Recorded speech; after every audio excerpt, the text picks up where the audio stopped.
श्री स्वामी समर्थ. स्वामी कृपा ज्योतिष मध्ये मी भास्कराचार्य मंजुषा जोशी आपलं हार्दिक स्वागत करते.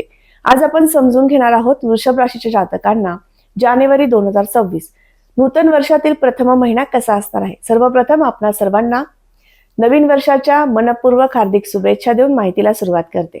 अतिशय श्रेष्ठ आणि महत्त्वपूर्ण असा व्हिडिओ घेऊन आलेली आहे. संपूर्ण पाहावा. व्हिडिओ आवडला तर व्हिडिओला लाईक आणि जास्तीत जास्त शेअर करायला अजिबात विसरू नका.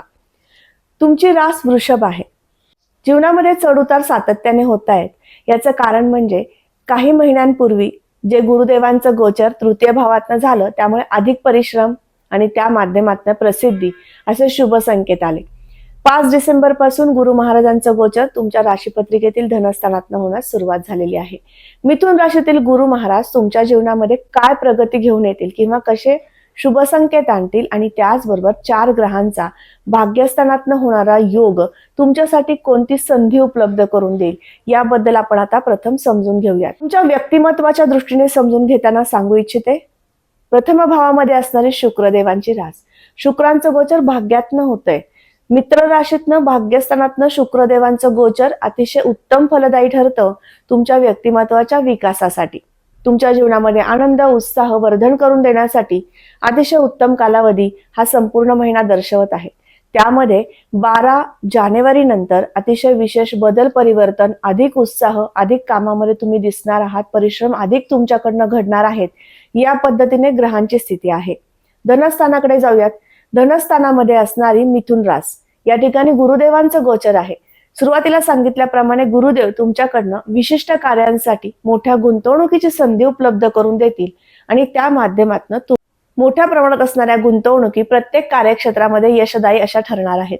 स्थानाकडे वळूयात. तृतीय स्थानांवरती मंगळदेव, रविदेव, शुक्रदेव, बुधदेव म्हणजे शुभ आणि पापग्रह एकत्रित येऊन होणारा जो चतुर्ग्रह योग यांच्या दृष्ट्या येत आहेत. त्यामुळे अधिक परिश्रम, स्मार्ट वर्क, त्याचबरोबर प्रत्येक कामामध्ये उत्साहवर्धन आणि त्या माध्यमातून नामांकन प्राप्ती असे शुभ संकेत घेऊन येणारी स्थिती आहे. जो वर्ग कला क्षेत्र, नाट्य क्षेत्रामध्ये काम करतो, मीडिया क्षेत्रामध्ये काम करतो, ग्राफिक डिझायनर आहे किंवा कुठल्याही प्रकारच्या कला क्षेत्रातलं काम तुमचं आहे, तर तुमच्यासाठी विशेष संधीचा काळ घेऊन येणारी स्थिती या 4 ग्रहांच्या युतियोगामुळे होत आहे.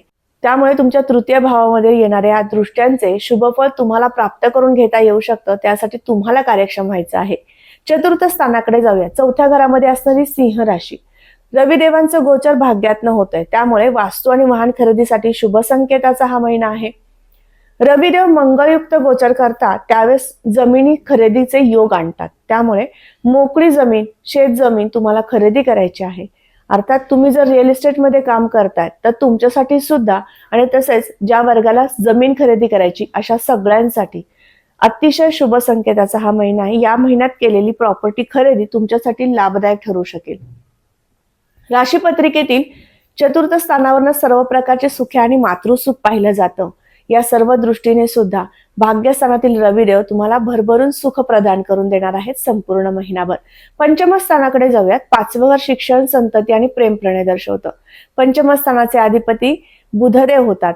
बुधदेवांचं गोचर हे भाग्यातनं होतंय. त्यामुळे तुम्हाला मेडिकल क्षेत्रातलं शिक्षण तुमचं सुरू आहे. याचबरोबर तुमच्या जीवनामध्ये अतिशय विशेष काहीतरी करून दाखवणारी स्थिती आहे. जो वर्ग शिक्षक वृंद आहे, मेडिकल क्षेत्रामध्ये शिक्षक वृंद म्हणून काम करतोय, तुमच्यासाठी अतिशय उत्तम रिसर्च काम करणारं अतिशय श्रेष्ठ कालावधी या महिन्यात दिसून येत आहे.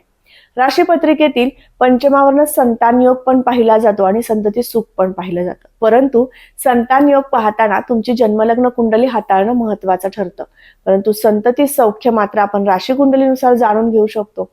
तुमच्या संततीच्या जीवनामध्ये आरोग्यासाठी, करिअर विषयी, विवाहाविषयी किंवा संतान प्राप्तीविषयी तुम्ही विशेष चिंतेत काळजीमध्ये होता, तर तुमच्या संततीच्या जीवनामध्ये असणाऱ्या अडचणी कमी करून देण्यासाठी तुमच्याकडनं विशेष सहकार्य, विशेष मार्गदर्शन, विशेष पाठिंबा या महिन्यात असणार आहे आणि त्या माध्यमातून तुमचे संततीचं सुख तुम्हाला प्रदान प्राप्त होऊ शकतं.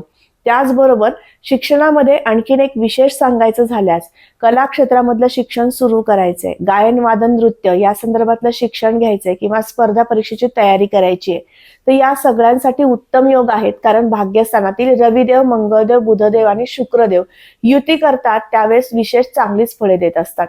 त्याचबरोबर राशीपत्रिकेतील पंचमावरून आपण प्रणय सुद्धा पाहतो. प्रणयाचे संकेत शुक्रदेव आणि बुधदेव युतीमध्ये असल्यामुळे श्रेष्ठ आणि उत्तम प्रकारचे मिळणार आहेत. राशीपत्रिकेतील सप्तम भावाकडे जाऊयात. या ठिकाणी मंगळ देवतेची रास येते आणि मंगळांचं गोचर भाग्यातनं होत आहे, त्यामुळे जोडीदाराचं सौख्य उत्तम मिळेल. त्यांच्या साथ सोबत मिळाल्यामुळे तुम्हाला एखाद्या धार्मिक आध्यात्मिक कार्यामध्ये सहभाग नोंदवता येणार आहे. तुमच्या घरामध्ये एखादं धार्मिक मांगलिक कार्य या महिन्यात घडताना दिसून येत आहे. तसेच तुम्हाला एखाद्या कार्याचं नियोजन करायचंय धार्मिक कार्याचं, तर या महिन्यात तुम्ही ते करू शकणार आहात, त्याबद्दल उत्तम स्थिती आहे. त्याचबरोबर पार्टनरशिप मधील व्यावहारिक बिझनेस काही सुरू करायचे, तुम्हाला व्यवहार करायचा आहे, काही मोठी डील करायची आहे, तर त्यासाठी सुद्धा अतिशय श्रेष्ठ आणि उत्तम कालावधी संपूर्ण महिना दर्शवतो. राशीपत्रिकेतील भाग्याकडे जाऊयात. भाग्य आणि शुभ संकेताने भरलेला हा महिना आहे असं मी तुम्हाला सुरुवातीला सांगितलं. का? कारण या महिन्यामध्ये मंगळदेव उच्चस्थ होता. वेळेस तुमच्या जीवनामध्ये कर्मनिष्ठता, धाडसी निर्णय घेणं, प्रत्येक कार्यामध्ये सूक्ष्म ज्ञान प्राप्त करून देणं, एखाद्या कार्याला गती प्राप्त करून देणं असे चांगलं फळ देत असतात. त्यामुळे शुभ संकेत तुम्हाला वारंवार या महिन्यात प्राप्त झालेले दिसून येतील. राशीपत्रिकेतील भाग्यावरून आपण आपला अध्यात्म पाहतो, दैनंदिनीमध्ये आपली सेवा पाहतो, आपण प्रभूंची सेवा करू शकतो का या सुद्धा गोष्टी पाहतो. या सगळ्या दृष्टीने अतिशय उत्तम आणि श्रेष्ठ कालावधी तुम्हाला या महिन्यात दिसून येत आहे. दशमस्थानाकडे जाऊयात. दशमस्थानावरून आपण व्यापार पाहतो, व्यापाराची सुस्थिती पाहतो. दोन्ही दृष्टीने विचार केला, ज्यांचा व्यापार सुरू आहे किंवा करण्यास सुरुवात करायची आहे, अशा वर्गांसाठी या महिन्यातील 12 तारखेनंतरची स्थिती श्रेष्ठ ठरेल, उत्तम ठरेल. मंगळदेवांचं गोचर 17 तारखेनंतर मकरेतन होणार आहे, त्यामुळे मंगळदेव तुम्हाला विशिष्ट कार्यक्षम करतील. नवम भावातनं त्यांचं गोचर आहे. दशमेश राहुदेव आहेत, दशमात राहुदेव आहेत. दशमेश शनी महाराज यांचं गोचर लाभात न होतंय, त्यामुळे जो औद्योगिक क्षेत्रामध्ये काम करतो, कन्स्ट्रक्शन क्षेत्रामध्ये काम करतो, रिअल इस्टेटमध्ये काम करतो, अशा सर्व वर्गाला विशिष्ट संधीचा काळ आणून देणं, त्यामधनं लाभाची स्थिती उंचावणं आणि याचबरोबर मोठ्या गुंतवणुकीतनं यशदायी स्थिती निर्माण करून देणं, या सगळ्यासाठी शनी महाराजांची आणि गुरुदेवांची विशेष भूमिका तुमच्या जीवनामध्ये या महिन्यात असणार आहे. त्याचं स्वागत करायचं आहे. दुसरी गोष्ट म्हणजे खर्चाच्या दृष्टीने विचार केला तर अधिक खर्च या महिन्यात दिसून येत आहेत तुमच्या व्यापारासाठी. व्यापारामध्ये मोठ्या गुंतवणुकीची संधी उपलब्ध होणार आहे. त्या संधीचं सोनं तुम्हाला करता येऊ शकणार आहे. परदेशामध्ये, परराज्यामध्ये तुम्ही तुमचा व्यापार घेऊन जाऊ शकता, तुमचं प्रोडक्ट घेऊन जाऊ शकता आणि त्या माध्यमातून तुम्हाला यशदायी स्थिती निर्माण होईल. तुम्ही युट्यूबर असाल किंवा ग्राफिक संदर्भातलं काम करताय, तर तुमच्यासाठी शनिदेव मीन राशीतनं गोचर करतायत, लाभातनं गोचर करतायत, गुरुदेव धनातनं गोचर करतायत. अतिशय श्रेष्ठ कालावधी आहे. तुमचं काम उल्लेखनीय होऊ शकतं आणि त्या माध्यमातून प्रसिद्धीचे शुभ संकेत येऊ शकतात. त्यामुळे दैनंदिनीमध्ये संपूर्ण महिन्यातील तिसरा आणि चौथा आठवडा श्रेष्ठ आणि महत्वपूर्ण ठरू शकेल. कर्मस्थानातील राहुदेव, बँक क्षेत्रामध्ये तुम्ही नोकरी करताय, वित्तीय खात्यामध्ये तुमचं काही काम आहे, तर तुमच्यासाठी श्रेष्ठ कालावधी दर्शवतो. आणि त्याचबरोबर सामाजिक आणि राजकीय क्षेत्रामध्ये काम करणाऱ्या वर्गाला सुद्धा अतिशय उत्कृष्ट कालावधी आहे.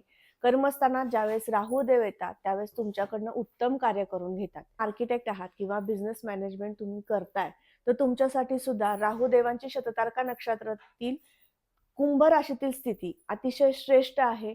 त्यामुळे तुमच्या कामाला, तुमच्या कामाचा दर्जा जो आहे त्यामध्ये सुद्धा, त्या गुणवत्तेमध्ये सुद्धा अतिशय वाढ आणि उत्तम फलदायी स्थिती दिसून येत आहे. त्यामुळे तुम्ही या महिन्यामध्ये अधिक मोठी कामे हाती लागू शकतात किंवा तुम्ही ती घेऊ शकता आणि त्यामध्ये यश, लाभ, कीर्ती प्राप्त करून घेऊ शकता. म्हणजेच हा संपूर्ण महिना वृषभ राशीच्या जातकांना किती विशिष्ट आणि महत्वपूर्ण आहे तुमच्या लक्षात आला असेल. मग या महिन्यामध्ये तुम्हाला काय करणं आवश्यक आहे, कुठली उपासना करणं आवश्यक आहे ते समजून घेऊयात. कर्मस्थानातील राहुदेव शततारका नक्षत्रात म्हणजे स्वतःच्या नक्षत्रातनं गोचर करतायत. याचबरोबर कुंभ राशीतनं गोचर करतायत, म्हणजेच मित्र राशीतनं गोचर करतायत. नक्कीच तुम्हाला लाभाचे अनेक उत्तम संधी निर्माण करून देतील. धनस्थानामध्ये गुरुदेव आहेत. गुरुदेव मिथुनेतनं गोचर करतात, त्यावेळेस धनाचे, लाभाचे शुभ संकेत आणतायत. म्हणून हा संपूर्ण महिना तुम्हाला दत्त महाराजांची उपासना आणि मारुती स्तोत्राची उपासना सांगत आहे, ती तुम्ही सुरू करा.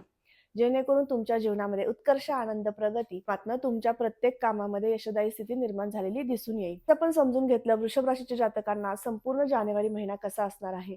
आजचा हा महत्त्वपूर्ण व्हिडिओ तुम्हाला कसा वाटला लगेचच कमेंट करून सांगायचं आहे. कमेंटमध्ये श्री स्वामी समर्थ लिहिण्यास अजिबात विसरू नका.